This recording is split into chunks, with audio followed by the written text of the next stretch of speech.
Alright, today I'll be talking to y'all about the abolishment of capital punishment. What is capital punishment? It's the charge that the court gives a person for doing a very, very wrong act in the criminal justice system. Layman's term, basically, capital punishment is the death penalty. They execute somebody for for someone who killed somebody, or for someone who, say, raped a child or something like that, which is agreeable to some people. America first used the death penalty in 1608 in Jamestown, Virginia. The main reason why we should abolish capital punishment is because the penalty is cruel and unusual punishment, and is in violation of the Eighth Amendment, which states excessive bail shall not be required, nor excessive fines imposed, nor cruel and unusual punishment. Many court cases have been fought to abolish capital punishment. 19 states and the District of Columbia do not have the death penalty. Mississippi, for example, has carried out the penalty 21 times since 1967. 40 states have not carried out the execution between 2013 and 2017. So with those 40 states that actually have the death penalty, they have not carried out or executed any people in the prisons. So it's slowly declining. The year 2016 experienced a 38% decline in executions from just 10 years prior. So from 2006 to 2016, we saw a 38% decrease of not using the death penalty at all in the 40 states that still allow it. As you can see from these facts, the death penalty is an exceeding brutal punishment. The main ways we execute people in the states that still allow it is mainly by lethal injection. But if they say lethal injection is unconstitutional, then we go to the gas chamber, which is just a nitrogen, an overdose of nitrogen into the chamber. But if they say that is unconstitutional, then we go to electrocution. And then if we don't do electrocution, we do hanging. And if hanging is held unconstitutional, we go to firing squad, which is very, very barbaric and brutal. One of the main reasons why abolishment of slavery is a good idea is because there's a huge racial bias on being used by the death penalty. Racial discrimination is spread throughout the U.S. criminal justice system, resulting in a disproportionate death sentences for people of color, especially African Americans and Hispanics.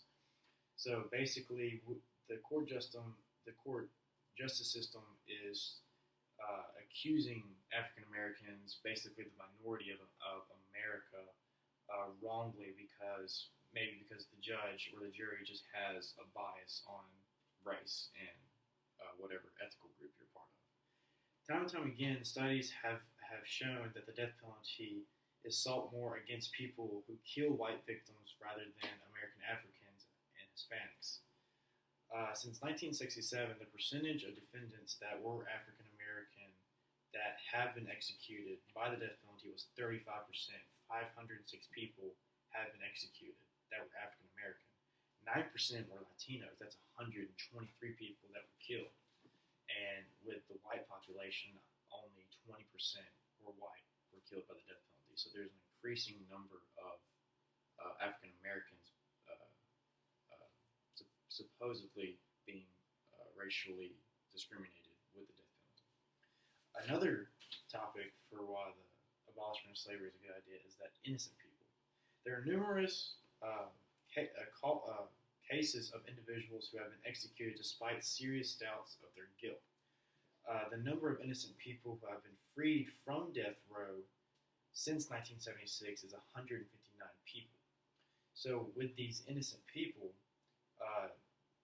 going back to the guilty part, or with their guilt, a lot of people, when they are interrogated for a killing or a rape or something like that, they are so overcome by the really, really wrong thought of doing that, and they end up saying in the confession that they did do the deed when they actually didn't.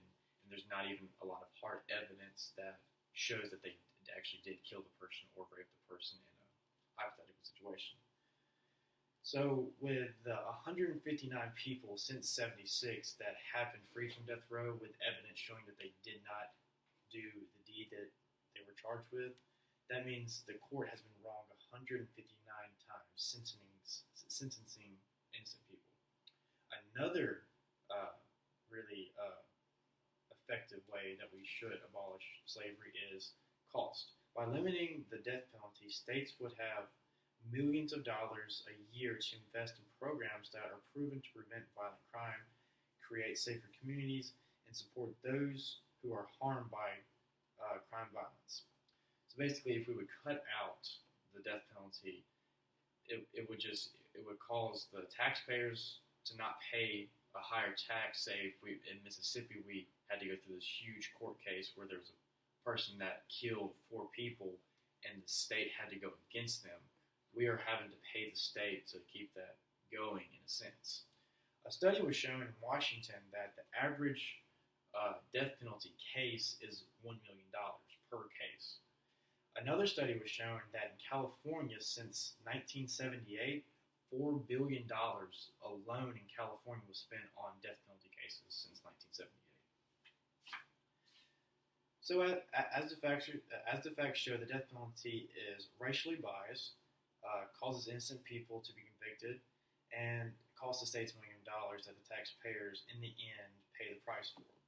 The death penalty is a cruel punishment, but if the court system was truly and completely not biased, and if the jury was not the same way as some judges and criminal justices are, the penalty could be efficient, but that is just not the case in today's penal and justice system. So basically what I'm trying to persuade y'all on is that there's a lot of wrong things with the justice system in today's time, with the racially biased part, the cost, and how many innocent people have been convicted for a death penalty sentence and been set free from death row. And these are just the facts. And at the end of the day, it all comes up to people who can create change by voting for the death penalty to be outed of their constitution in their own state.